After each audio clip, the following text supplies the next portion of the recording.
You'll listen to Maya until 10 o'clock this evening. So lots of people across the West Midlands have been named in the King's New Year's Honours list, including actress, comedian and writer Mira Sayal, who becomes a dame. But she's not the only person from the region to receive an honour. Safaraz Ali from Birmingham received an MBE for services to diversity and inclusion in business. He's the CEO and founder of Pathway Group, a social enterprise that supports youth and adults in entering the workforce. And he's on the line. Hi, Safaraz. Hi, Maya. Wonderful to hear from you. How are you? I'm delighted. Good. Congratulations. Well, do you know what? You should be. How do you feel to be recognised in this way?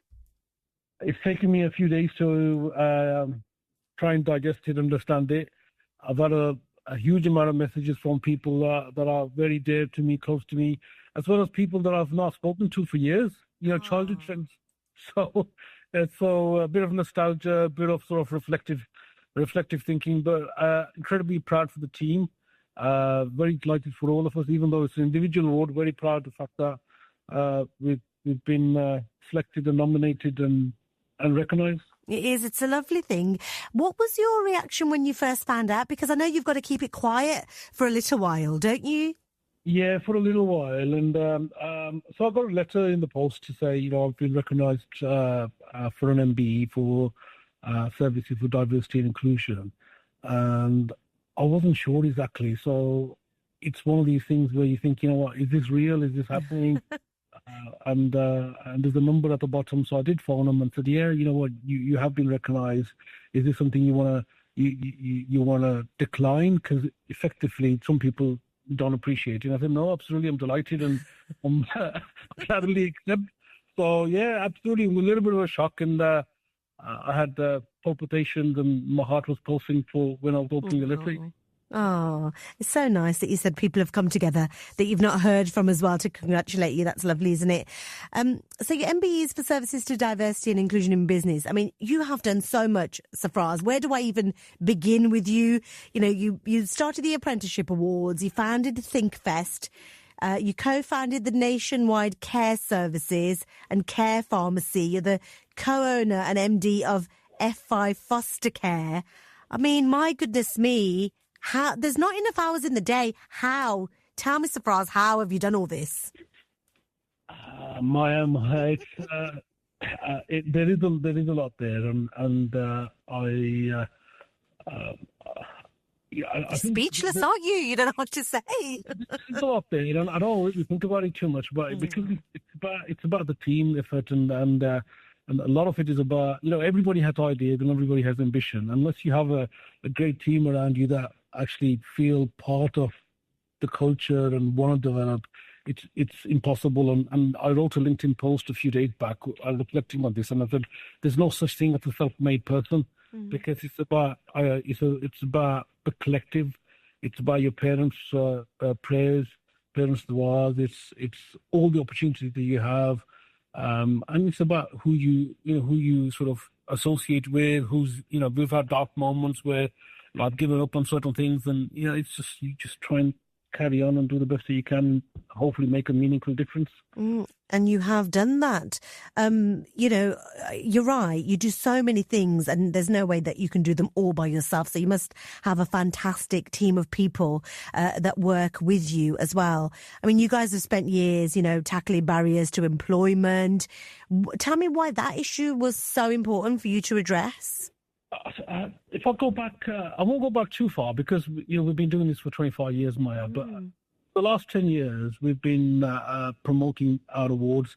We used to be called the Asian Apprenticeship Award back in 2015.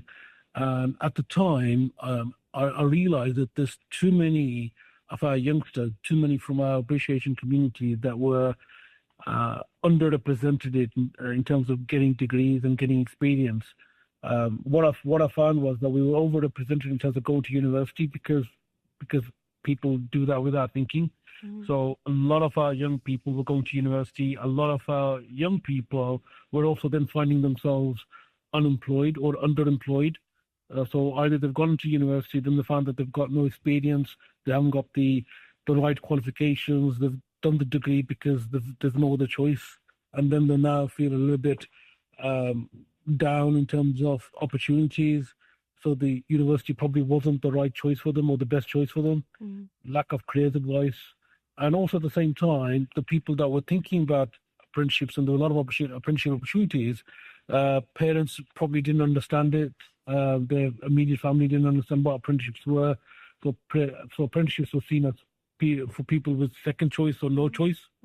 And what we wanted to do was really try and get to a position where apprenticeships are seen as an alternative choice and not a second choice or no choice option. So they really are now, aren't they? Yeah, absolutely, Maya. It's the whole apprenticeship brand has changed. People realise that the apprenticeships are now quite difficult to get into because of the opportunities that are there. My generation, it was proud for us to say, I'm the first in my family to do an apprenticeship. A lot of us have said that. Now we've got more and more youngsters saying, I'm the first in my family. Sorry, first in my family to do an apprenticeship. We said first in my family to do a degree. First in my family to go to university. But now more and more now are saying first in my family to do an apprenticeship. And that's the change that's happened. So there's a change and there's a shift.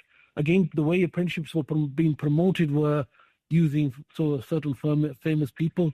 And one of our core beliefs is the best way to promote an apprenticeship is through young apprentices or apprentices themselves, because they're the best role models. So there's a fair shift that's happened in terms of representation, also in terms of understanding, and also the role models, which is what we've been doing for the last 10 years. And this is probably the main reason why I think I've been selected for the awarded this. Yeah, I mean, your work in that sector has been absolutely phenomenal. You've engaged thousands of apprentices, and had hundreds of organisations on board as well. Why do you think? Do you kind of follow these young people that you upskill and reskill, and do you kind of go on their journey with them and see where it's where your help has kind of taken them? Yeah, absolutely. We've created a community of our apprentices. I mean, as you said, we've had hundreds of people, thousands of people that have gone through. A few of them have become role models and they're mentoring others. So we've created the Multicultural Apprentice Network, which is effectively a peer supporting group. We believe there's three types of peer support. So people who are gone the journey ahead of you, who've had the experience. People who are at the same level as you, and people who are starting their journey as well. We can all learn from them. So what we've created is a collaboration peer apprentice network model, where people can support each other and motivate and inspire and just signpost where need be.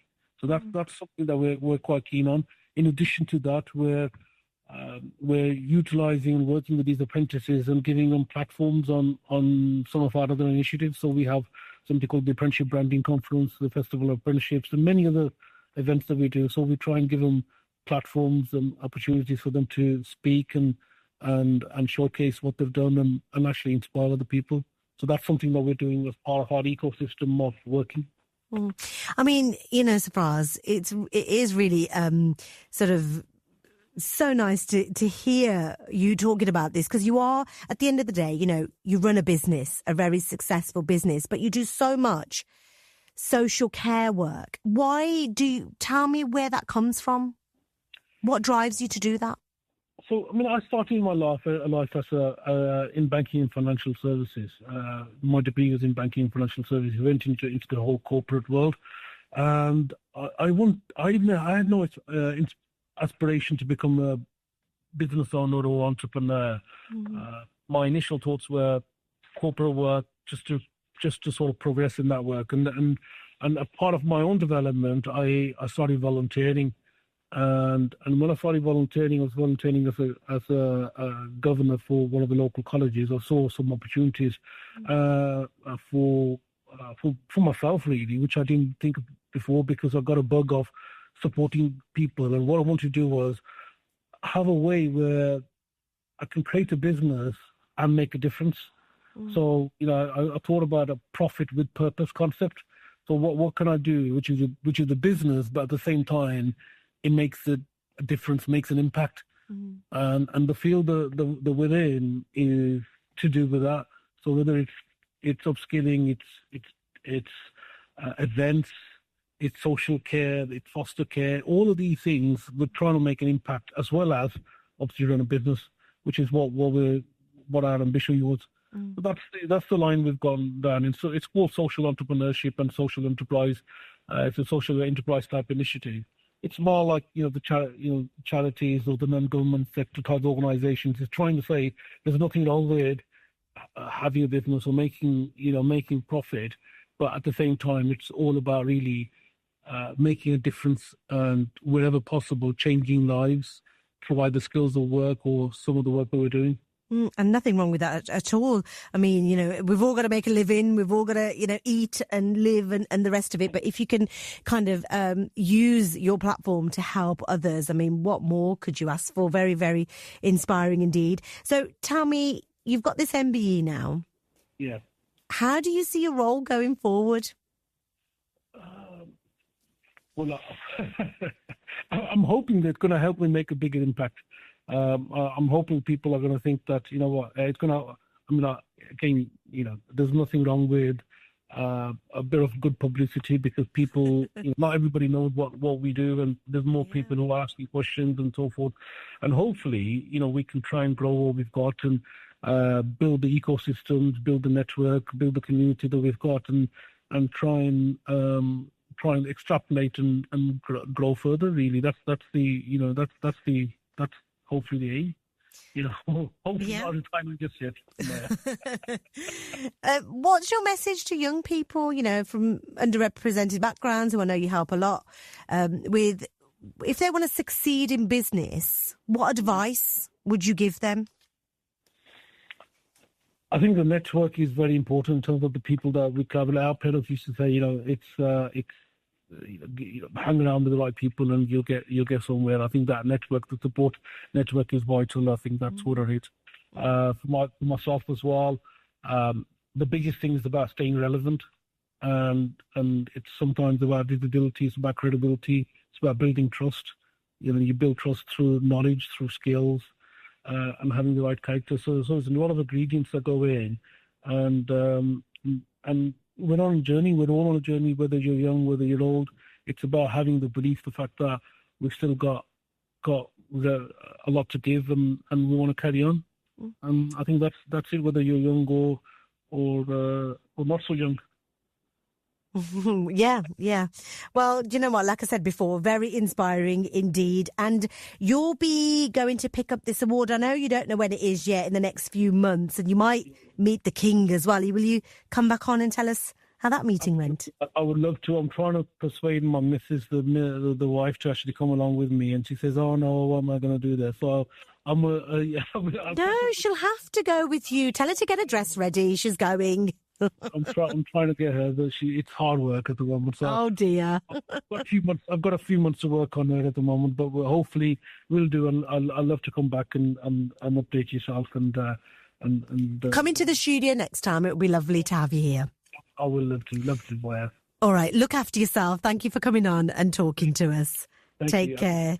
Take care. That was Safaraz Ali from Birmingham, who's received an MBE for services to diversity and inclusion in business. As the CEO and founder of Pathway Group. Congratulations again, and all the very best. Proud to follow the Sky Blues. Well, here is Eccleston and Major Ward. Edge of the net. Sky Blues.